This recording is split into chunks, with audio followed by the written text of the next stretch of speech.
My name is Noam Arzt, and I want to welcome you to this virtual presentation, Vaccine Credentials and Public Health in the U.S. So this is a virtual presentation, so unfortunately, I won't be able to take questions live, but you'll see at the end of the presentation, there is a contact slide, and I do encourage you to contact me afterwards if there are any questions at all or any comments about the presentation.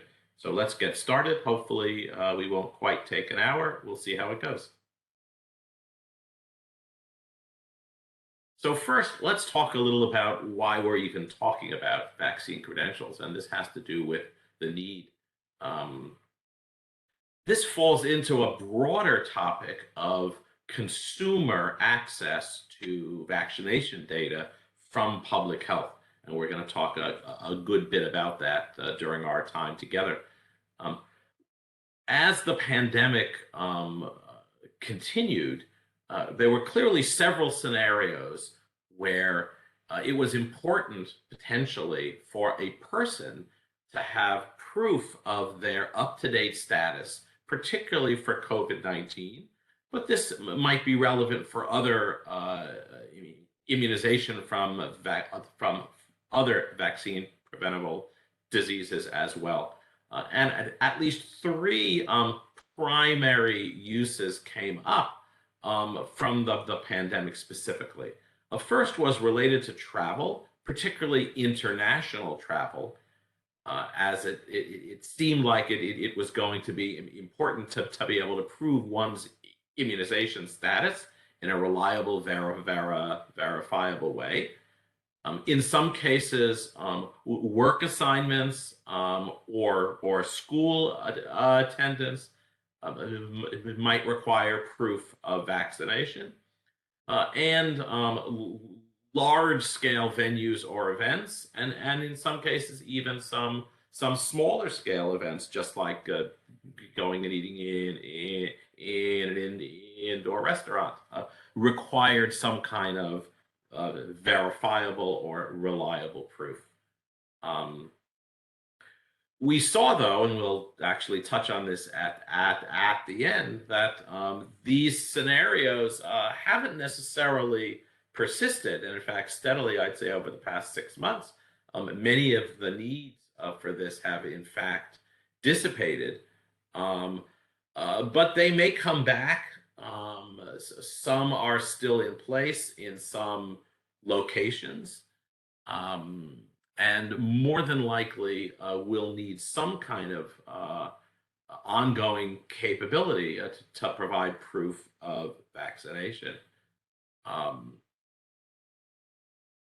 We're also seeing that globally, there seemed to be a shift as the pandemic continued towards digital vaccine credentials, at least for COVID, perhaps with even a little more vigor than in the United States, in some countries, particularly in the EU and Britain.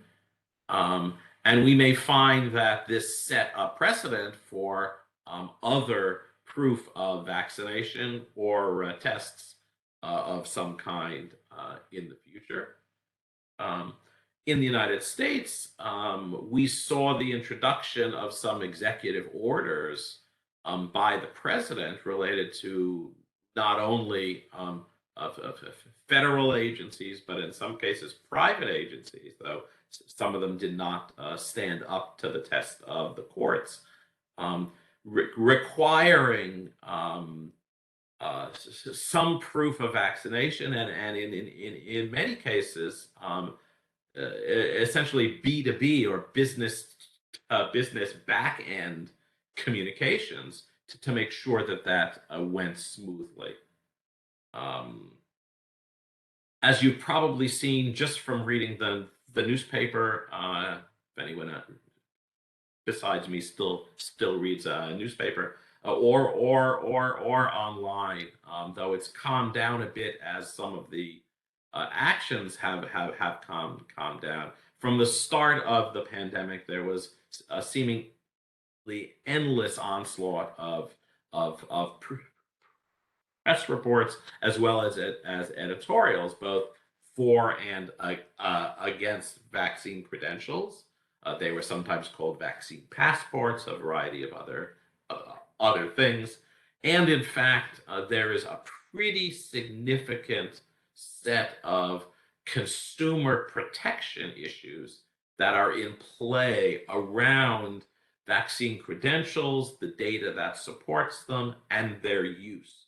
So while some folks may be just fine, as an example, with the notion of having a digital record to be able to present in one of these use cases, a whole set of consumer protection advocates were very concerned about the footprints that using such a credential might leave behind in allowing potentially a nefarious third party uh, insight into where you've been and what you've been doing simply by where your record was accessed and scanned and potentially stored.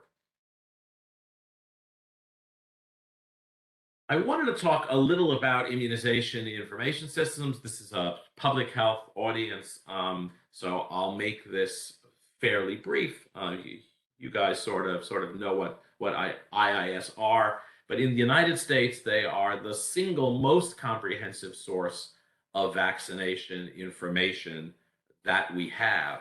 Though in the US, there is no single national IIS, there are multiple IIS, primarily at the state level, a couple at the municipal level, and US territories all have IIS as well. This makes it a little more complicated because someone can receive a vaccination where they live, or where they lived in the past, or where they work, or where they've worked in the past. And those aren't always the same and aren't always consistent. So it's quite possible for someone to have their immunization record distributed among multiple IIS. The IIS provide access to authorized users who are typically clinical care providers. And this information that's provided back is both the patient's vaccination history, as well as an informed forecast based on that history and a set of clinical rules about what vaccines might be due now or at some point in the future, near future, or even distant future. Most IIS provide this data through an application programming interface or a API based on a set of standards that have been evolving and developing over more than 10 years. IIS do also have a web-based interactive interface typically, but use of such web-based interfaces is declining significantly as access is primarily provided by queries from EHRs through this API. Some IIS do support consumer access, which allows citizens in their jurisdiction who can prove who they are, and that can be a little bit tricky, to access their complete immunization history and forecast through either a web portal, sometimes through a smartphone app. In other cases, such access is provided through the patient's healthcare provider who has access to this data. Particularly as the pandemic started, there were a lot of very severe competing demands on IIS, and providing vaccine data, particularly COVID-based vaccine data, back to patients, frankly, wasn't a very high priority for IIS compared to the many other things that they needed to deal with, including ordering, shipping, and tracking for clinical purposes what the immunizations were that are being administered. Let's look for a second, actually, at what the landscape looks like for consumer access to IIS. This is a map which I think the American Immunization Registry Association, or ARA, for preparing a couple of months ago. So this is a map of the 50 U.S. states. I apologize that the city and territorial IIS are not on here, but you get the general idea. So you can see the yes states are where consumer access is currently provided. This is an evolving picture. You can see in a couple of cases, though a couple of notably large cases, California, New York, looks like New Jersey, where consumer access is available, but only for COVID vaccines. A few other states are planning it, and in fact, Oregon, up in the Pacific Northwest, does provide at least COVID access now. That was a fairly recent addition. And then you see some states that have indicated, again, this is by survey to ERA, that they don't have plans now of providing that access. So what is this vaccine credential thing really all about? So I've drawn upon this diagram, which I think is a very useful workflow diagram, but a little complicated. And I take this from the Good Health Pass Collaborative, which is a group of organizations and in individuals that worked really in the throes of the pandemic to try to understand what the ecosystem around a vaccine credential, specifically for COVID vaccination, might look like. So let's sort of follow this path, and it begins by recognizing that there are a variety of different roles that are on this diagram. And I'm going to start over in the sort of center left with the issuer. So the issuer is the actor who has the immunization data about a citizen. So in this case, based on the earlier slides, the issuer is primarily in the United States, the IIS. So that issuer, that IIS, issues a vaccine credential. So on the next slide, we'll talk a little about exactly what the credential means. But that's a representation of the patient's vaccination history for one or more vaccine series. Again, this was developed in the context just of COVID. And that credential is then issued to the holder in the upper center, or the citizen like you and me. So an issuer issues a credential directly to the holder, the person about whom the data is relevant.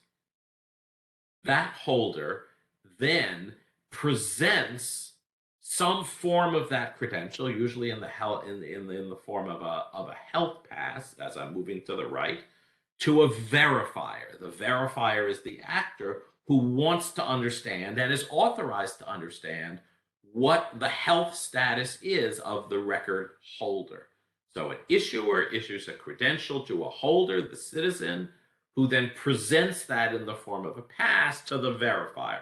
So the verifier is the bouncer at the bar, the school health worker who's trying to understand if college students are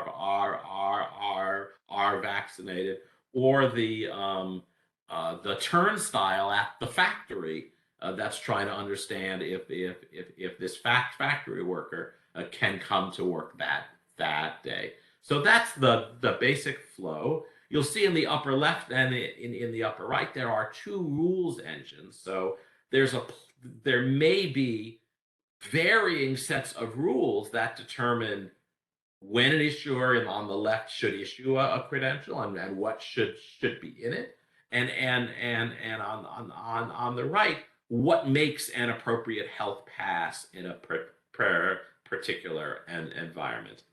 On the bottom in this model, there is also a trust registry to make sure that all the actors and the identity of all the actors can be verified, to make sure that they're all good actors and not nefarious actors in this use case. So I know it's a little complicated, but it's important to have that grounding, and I encourage you to look at the Good Health Pass Collaborative blueprint document, which explains this even more fully. Another diagram from Good Health Pass, again, just to sort of make it absolutely clear what we're talking about here when it comes to the health pass itself and the credential itself. So let's begin with the outermost circle. So the first object that we have is what's called an attestation. And an attestation is simply a claim that one makes, that the attester makes. It could be you about yourself, that's a self-attestation, or someone else making a claim about you. It's a set of claims that you make. In our context, it's a set of claims about your immunization status.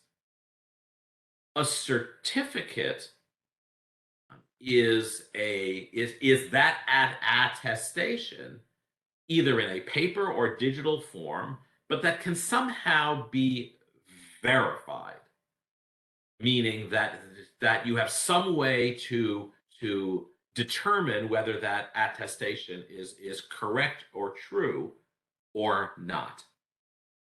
That certificate then becomes a credential when it can be verified using a more reliable machine readable or cryptographic signature to make sure that I really know who is certifying that credential.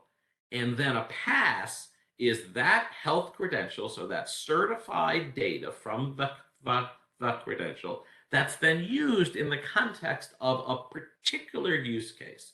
So that use case might show less data than is available in the credential, or might show it in a slightly different way, because there are some particular principles behind this, including one you may be familiar with from HIPAA, where you try to show as little data as possible in the past to get the job done. Okay? Now, throughout the couple of years of the pandemic, there have actually been a number of initiatives that have been simultaneously going on to try to bring this vision from the slides before to life. And let's just talk about a few of the more important ones. So the first started as the Vaccine Credential Initiative, or VCI. Just recently, in the spring of 2022, they evolved past the initial understanding of that acronym VCI and have now become the Verifiable Clinical Information Group. And their focus, at least initially and in our context, was on developing the standards that we'll go over on the next slide related to how to represent these vaccine credentials in a way that could be understood and used worldwide. At the same time, there was another initiative, the COVID Credentials Initiative, that was trying to not so much focus on the standards, but focus in particular on open source solutions that might use those standards to develop actual software to make this possible.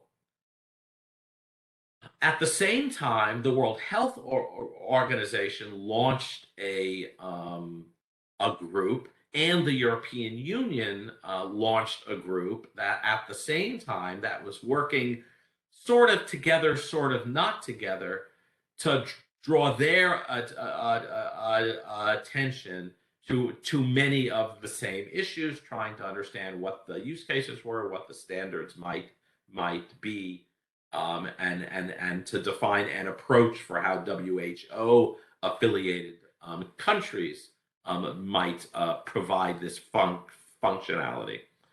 I reviewed just before a couple of slides from the Good Health Pass Collaborative. This was a group that was focused initially, again, very specifically on, particularly early in the pandemic, on re-enabling international travel.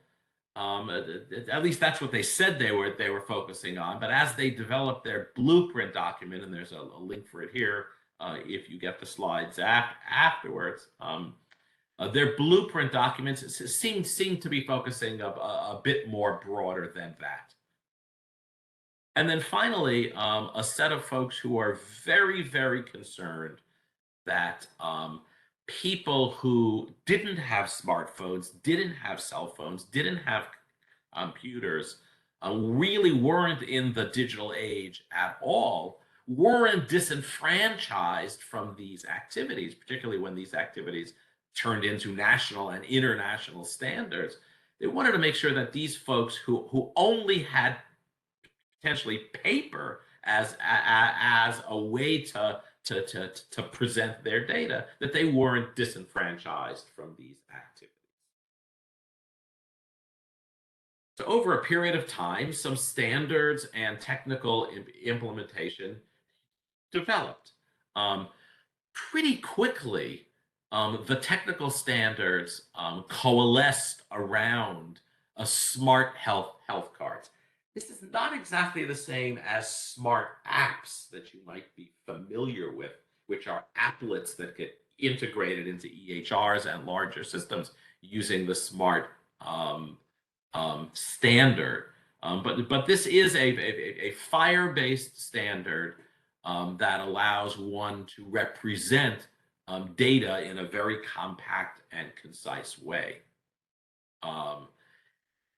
In the US, though, it's important to understand and realize that we really don't have a national trust framework, so a way to reliably understand who is behind a particular credential or even a particular source of data, because we're not really organized, at least for healthcare, in a national sort of top-down way, the way most countries are. So as these standards emerged, and in some cases required for the verifiable part, you might remember that from an earlier slide, for the verifiable part to have teeth, it means that you need to be able to prove who the actors are. And in the US, that's not exactly all that easy. I spend a lot of time with IIS and in the immunization world. It struck me very early on, and I spent the better part of a year working with these groups to try to get them to understand that there is a difference between simply taking a list of vaccinations that have been delivered and understanding that just because they were administered, they're not necessarily clinically valid. So to just count up the number of immunizations someone got and said if they have a certain number, they're okay. Well, they may or may not be clinically okay in terms of the rules for that particular vaccine series. And then there is a general underappreciation for these issues, as in fact, many of the people involved, particularly in these standards initiatives, don't know much about immunization at all. What we've also seen is that many applications have been developed by many different companies to support the various workflow that we've talked about, whether it's for the holder of a credential, the consumer, to have a place or a digital wallet, it's often called, to put their credential or health pass in.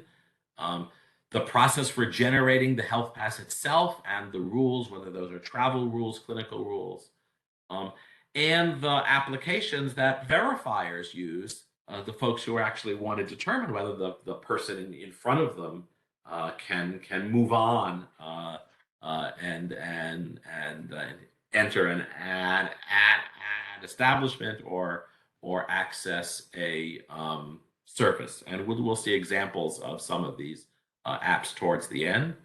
And of course, as we all realize in the United States, because of the decentralized nature of public health and of authority, some state and local governments have in fact legally prohibited, either through legislation or executive order, prohibited the use of of vaccine credentials and tools that require um, proof of vaccination. How might this strategy work from a public health system standpoint? And I've got a diagram on the right here, as well as some steps on the left. Um, so how might this work? Uh, in this case, the IIS initially is providing the vaccine credential through a service that it offers over the internet to the holder, typically using um, a cell phone app. And they're using the standard API that's been developed to deliver that smart health card. There's a variation of that, which has not the IIS directly, but perhaps another intermediary database. In some jurisdictions, COVID data has moved and been replicated from the IIS into other systems, either to support functions like this or to support state dashboards that provide data on the overall immunization status of population. So it's possible that the issuer in this case service isn't getting its data directly from the IIS, but in fact is getting it indirectly from the IIS through one of these COVID DBs. The holder can then get their own vaccine credential, but note that if they receive vaccinations in multiple places, either in multiple jurisdictions, they have to essentially assemble this record themselves, at least at the start of the pandemic. That was the case. And throughout this, IIS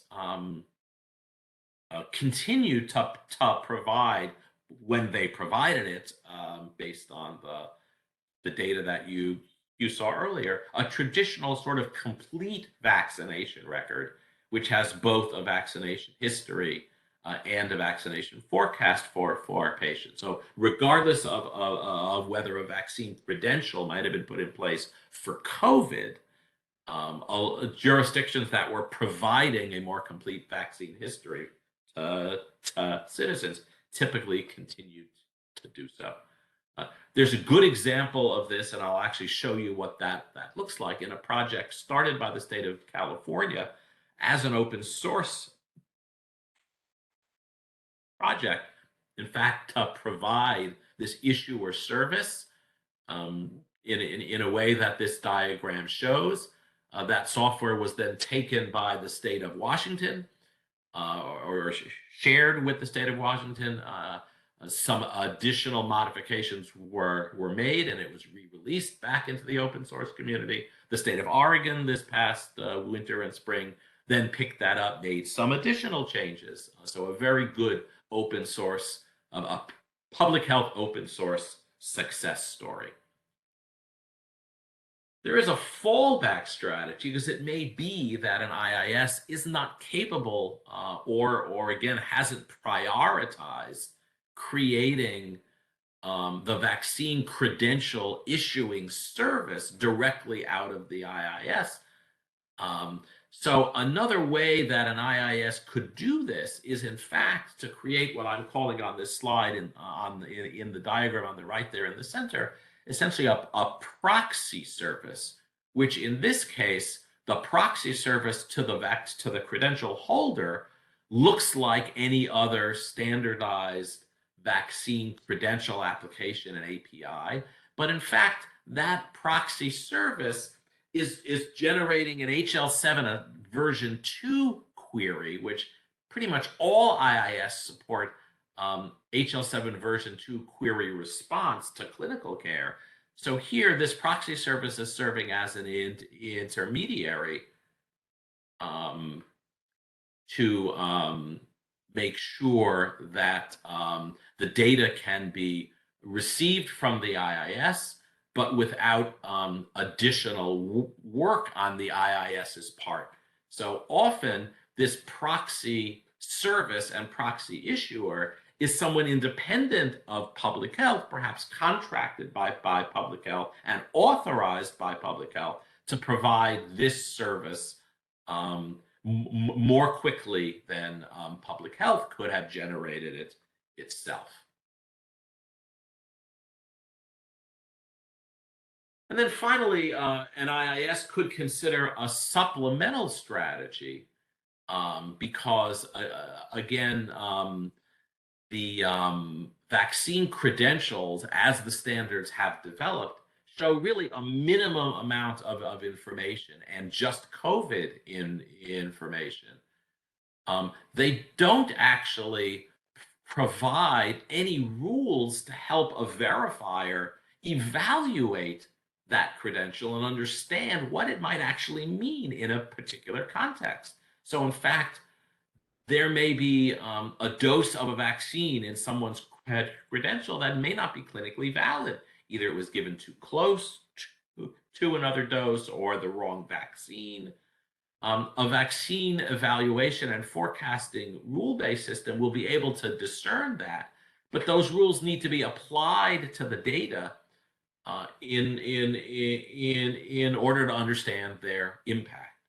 So one example of a service like this is an open source service that we've created called ICE, or the Immunization Calculation Engine, which would allow either a holder or a verifier to submit their data into this service and determine whether all the doses are in fact valid. And then on that basis, a verifier might make a decision about what a health pass might mean. Just to give you a sense, again, thanks to ERA, you can get a pretty good idea here of the penetration of smart health cards for COVID around the country as of this past spring. So you can see a good number of states have in fact implemented this, primarily in the West, Southwest, and New England and mid-Atlantic. A number of states are still working on it, and a number, at least again by survey to ERA, didn't have any immediate plans to implement this functionality.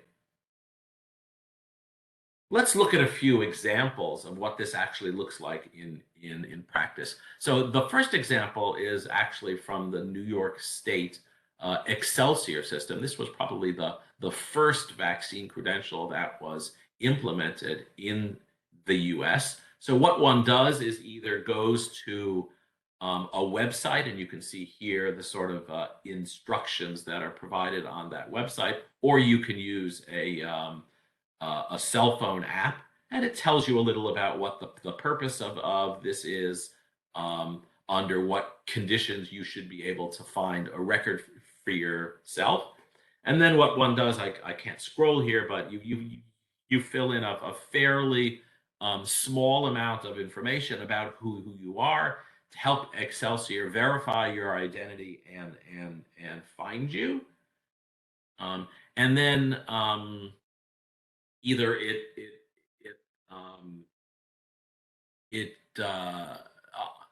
then will download a pass to your cell phone. In this case, I'm showing my own screen because I don't live in New York State, haven't received any vaccinations there, so I don't have any passes available to me. I could use the Get My Pass in the center to kick off a query. If I had a pass already from Excelsior, I could use the Add a Pass button. This might be a little clearer on the California example. This one I could use since I'm a California resident. So in this case, I go to a website, fill in some fairly basic information about who I am, first name, last name, date of birth. I then indicate either a cell phone number or an email address, so that depending on the button that I pick, It'll change from cell phone to email. And the important thing is that either the cell phone or email address must match what the IIS in California, it's called CARE, what the IIS already knows about my record. And that's the only way that I'm going to be able to retrieve a credential. And then I create a 4-digit PIN, um, which I need to remember, and then I proceed. What that happens is, in this case, let's say I selected email and put in an email address that matched my email that's on file with CARE. I'll then get an email that says that I was successful, and that first link there, View Digital Credential Record, will allow me to click on that and see the actual vaccine credential. And what it looks like is this. This actually is an image of my actual credential. So it shows the data really in two different forms. On top, and I've sort of cut this off, is a QR code, which could be scanned. And on the bottom, a very minimal amount of information, my name, date of birth, which I redacted from here, and the dose dates, which in this case, these are actually accurate. This was before I had any boosters, so it just showed the 2 primary doses of Pfizer vaccine that I received.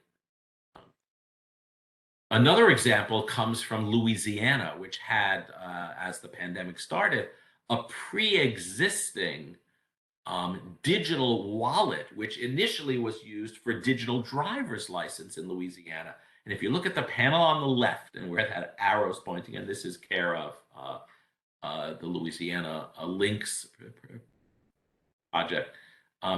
If you see that arrow is pointing to a button that says COVID. So when you click on that button, you then get the panel in the middle, some text there describing this project of how LA Wallet is going to access the IIS to get your COVID data.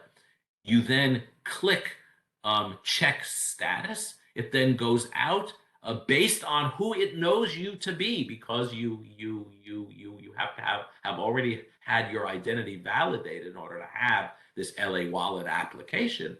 It goes out and does a query. Notice in the third panel on the right, a little pop-up says vaccination status found, great news. Do you want to incorporate this into your digital wallet? And if you click yes, that's what this looks like. What you'll notice, and I really like this actually, is this is actually a health pass, right? This is saying COVID-19, thumbs up, I'm fully vaccinated. It's not a list of doses. It doesn't tell me when I had doses. It doesn't tell me who the manufacturer of those doses is. That's really the difference between a credential and a health pass. California, in the previous set of slides, was providing a credential. Louisiana is providing a health pass with that evaluation already made that this person, this holder, has been vaccinated for COVID. In the California case, you have to look at those doses and you have to figure out if that person is fully vaccinated or not. One more example, I wanted to show you what an application might look like for the verifier. So again, that's the bouncer at the bar, the person at a college, the ticket taker at a venue. And the Commons Project created sort of an open source verifier app, really as a proof of concept that anyone could use. In this case, I had to actually take pictures because they built in a feature that disables cell phone screenshots as a way to enhance the security of the app. So in this case, I run the app. This is what I get. I then click on a scan a vaccination record.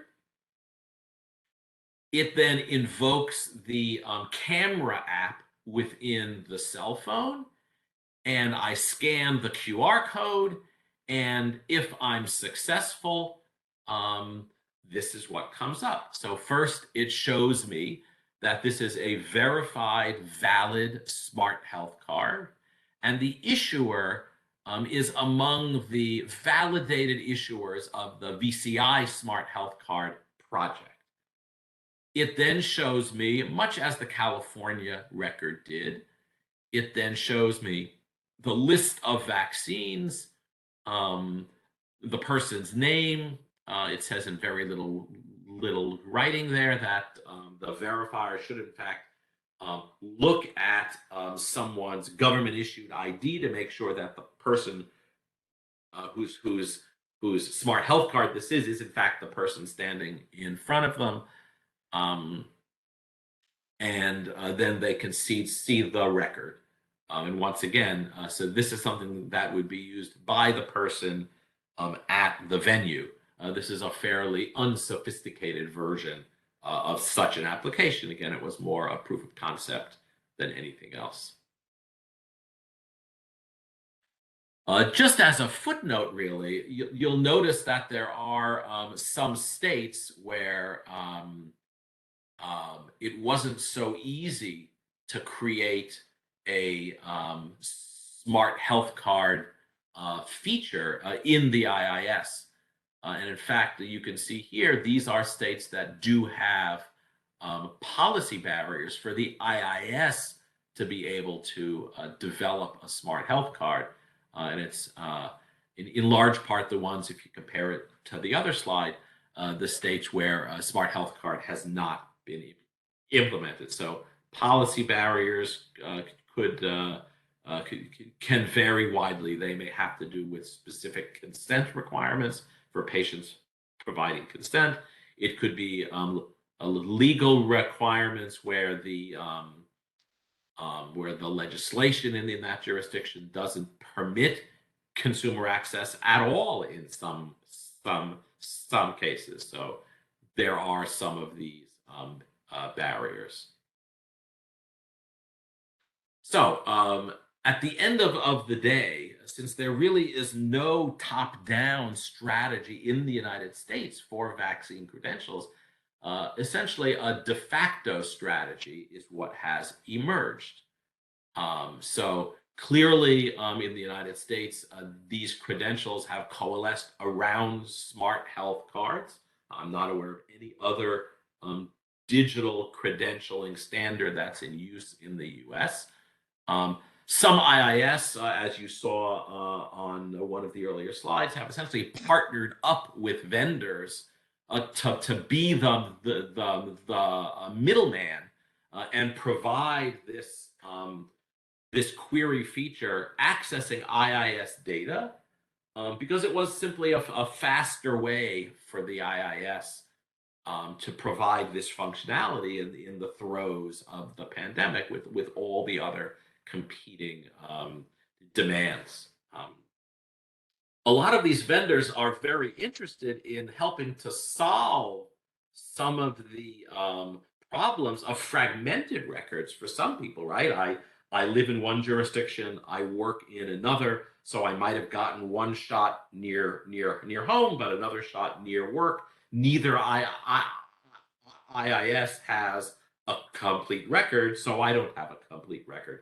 Some of the query vendors are trying to establish relationships that will allow them to do this kind of cross-jurisdictional query. It's a bit challenging because many IIS or at least some IIS are only willing to essentially give one vendor exclusive access to IIS data because they just don't want to be dealing with multiple vendors. Generally, by policy, IIS do not allow employers to query. This is employers, not the employee. The employers to query as a way to determine whether their employees are vaccinated or not. A citizen can query if it's permitted, but the employer typically cannot.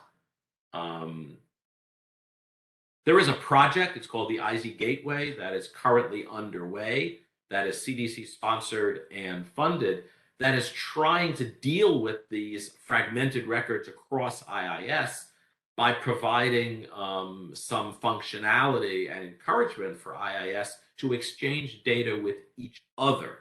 So if an IIS determines that, for instance, someone works in their jurisdiction, so they have a record of a vaccination administered in the jurisdiction, but the person lives in a neighboring jurisdiction, and neighboring doesn't have to be geographically touching, that might kick off a data exchange transaction where in the background, that vaccination record is sent from the IIS in the jurisdiction where the vaccination was given to the IIS in the jurisdiction where the patient lives, as a way to complete that record. And that's actually moving along nicely. These verifier applications are being developed and have been developed really with no particular public health involvement at all. Some providers, particularly pharmacies, have also implemented smart health cards, but they pretty much just cover the vaccinations that they administer.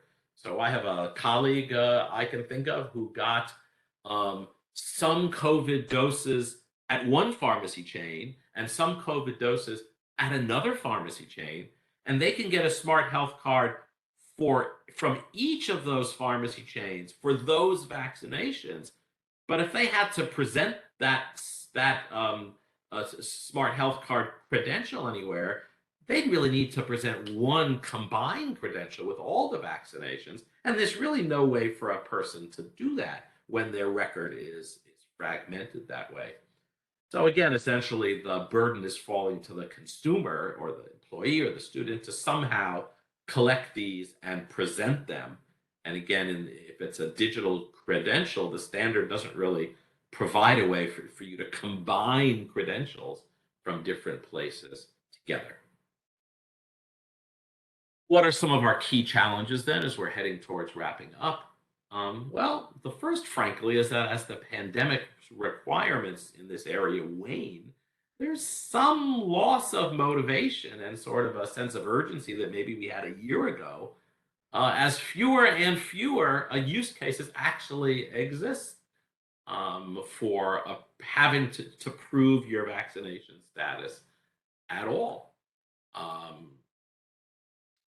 So in fact, some folks involved in this are starting to pivot to use smart health cards to provide not just COVID vaccination credentials, but a complete vaccination history for a variety of use cases, whether it's employment-based, school-based. But in fact, the smart health card standard may in fact, because of the limits to the amount of data that can be in there, might not actually be a good fit for this. Folks who are interested in this, though, can look at smart health links, which is something that's emerging as a companion solution for this problem of a larger record that can be squeezed into a single smart health card. As folks have looked internationally, there are some other problems as well, including the fact that in the US, we use the CVX code as the main sort of vaccine code pretty uniformly in all of our systems. But this is a US CDC terminology standard, not an international standard at all.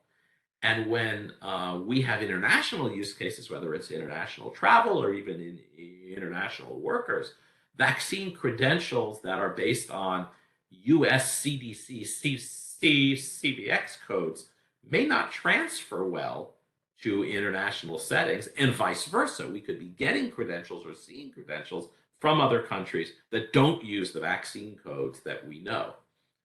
WHO and the European Union have been working on this for some time. Their initiatives continue, and they may not be completely compatible with what's going on in the US. I talked a bit about how decentralized the US is, and if you think about it, it is kind of strange. I mean, imagine if you were a passport control officer in Vienna, Austria, inspecting documents, paper or digital, for folks coming into Austria, and everyone else is presenting a national vaccine credential from their country. And then here comes someone from the US and they're presenting a credential from Arkansas. I'm not trying to pick on Arkansas. And you could imagine a border person saying, what is this Arkansas? I mean, I'm expecting to see a US government credential. What is this state of Arkansas credential? Why can't the US get its act together and show me a uniform credential for everyone in the US? But we're just not really set up that way. And so far, the CDC hasn't shown any interest in doing anything else nationally. For that matter, the way that the VCI initiative and the vaccine credential movement determine who is an authorized issuer of vaccination data is actually fairly weak, in my opinion. I don't really have the time to go into it. You can contact me afterwards if you're interested. But establishing who is actually authorized to participate and provide vaccine credentials in a way that, if you remember, that Verifier app showed that this was a verified credential, that it would stand behind who that was, is actually kind of weak. All kinds of issues can be introduced when your record needs to be proxied to someone else, whether it's because you have children who are minors and you have to be able to hold their whole family record essentially, or an older person who is incapacitated and you need to be able to represent their record as their record, but you need to be able to manage it within your digital wallet, perhaps. Still challenges with non-digital users who may have barriers to full participation. We've gone over this, and I mentioned this several times. Vaccine credentials are not the same as health passes, and there is a woeful underappreciation of this, that just because I've had 2 doses or 3 doses or 4 doses, for instance, of COVID vaccine, doesn't mean that all of those doses are clinically valid and that I am up to date and fully vaccinated. Or to take another example, different jurisdictions around the world have a different definition, because of this booster shot thing, of what fully vaccinated even means. In fact, CDC only recently changed their definition of fully vaccinated to make any reference to booster shots at all. I have a couple of screens of additional reading. This is primarily a series of blog posts that I published on my company's website, hln.com. If you get a copy of these slides, you should be able to click on these links and look at them. Whole series about vaccine credentials, probably more than you ever want to know, chock full of links and other references. And as promised, here is my contact information. Please feel free to reach out to me anytime. Really, though, this is just an excuse to show pictures of my 2 adorable grandsons.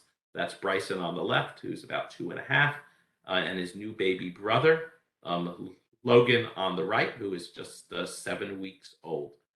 So I want to thank you very much for listening and hope you have a good conference.